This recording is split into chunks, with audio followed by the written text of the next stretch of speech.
लक्ष्मण ने पेड़ के ऊपर से देखा कि उनके स्वर्गवासी पिता महाराज दशरथ का विशालकाय शत्रुंजय नामक गजराज कई रथों के आगे झूमता चला आ रहा है, परंतु उन्हें गजराज के ऊपर अपने पिता का दिव्य श्वेत छत्र दिखाई नहीं पड़ता है। तो वे भगवान श्री राम से इस बारे में बताते हुए अपने मन का संशय प्रकट करते हैं। तब लक्ष्मण जी की बात सुनकर भगवान श्री राम लक्ष्मण को पेड़ से नीचे उतर आने को कहते हैं। भगवान श्री राम का ये आदेश सुनकर लक्ष्मण जी नीचे उतर आते हैं।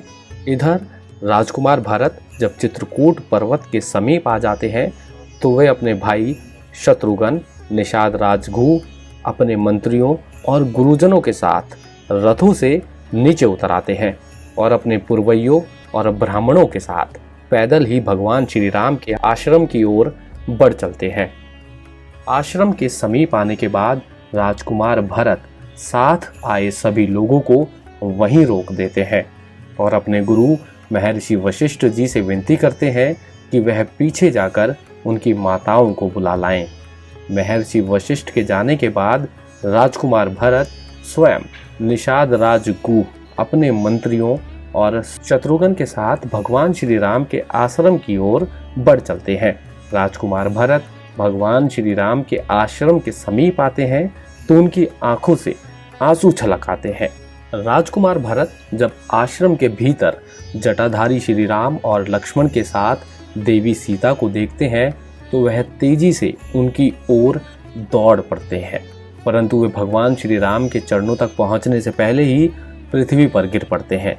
अत्यंत दुख के कारण राजकुमार भरत का गला रुंध आया था। इस कारण वह अपने मुख से भगवान श्री राम को हाँ आर्य कहकर ही पुकार सके, इसके आगे उनसे कुछ ना बोला जा सका। फिर साथ में आए शत्रुघ्न भी रोते रोते श्री राम के चरण छुए। तब श्री राम ने उन दोनों को उठाकर अपनी छाती से लगा लिया। उसके बाद भगवान श्री राम और लक्ष्मण अपने मित्र गु और सुमंत्र से मिलते हैं। भगवान श्री राम राजकुमार भरत से पूछते हैं कि इस प्रकार राज्य छोड़कर तुम्हारा वन आने का क्या कारण है। तो राजकुमार भरत अपने शोक को दबाते हुए श्री राम से कहते हैं कि हमारे पिता महाराजा दशरथ ने मेरी माता कैकेयी के वश में आकर आपको वन में भेजने जैसा दुष्कर्म किया था और इसी कारण हमारे पिता पुत्र शोक से पीड़ित हो हमें छोड़कर स्वर्ग लोक चले गए हैं। अपने पिता महाराजा दशरथ की मृत्यु का समाचार सुनकर भगवान श्री राम, देवी सीता और लक्ष्मण सहित शोक में डूब जाते हैं। राजकुमार भरत शोक में डूबे हुए श्री राम से विनती करते हैं कि आप मेरे साथ अयोध्या वापस चलें और अयोध्या के राजा के पद पर अपना अभिषेक कराएं। तब श्री राम विलाप करते हुए राजकुमार भरत से कहते हैं कि जब पिताजी ही स्वर्गवासी हो गए तो अब मैं अयोध्या चलकर क्या करूँगा। पिता से हीन हुई अयोध्या का पालन कैसे कर सकूँगा। भगवान श्री राम शोक में डूबकर कहते हैं कि भरत, तुम ही कृतार्थ हो। तुम्हारा अहोभाग्य है कि तुमने पिताजी के सभी प्रेत कर्मों को संपन्न किया है। मैं तो अपने हाथों से पिता का दाह संस्कार तक ना कर सका। तब दुख में श्री राम ने लक्ष्मण से कहा कि मैं अपने पिता को जलदान देने के लिए चलूँगा।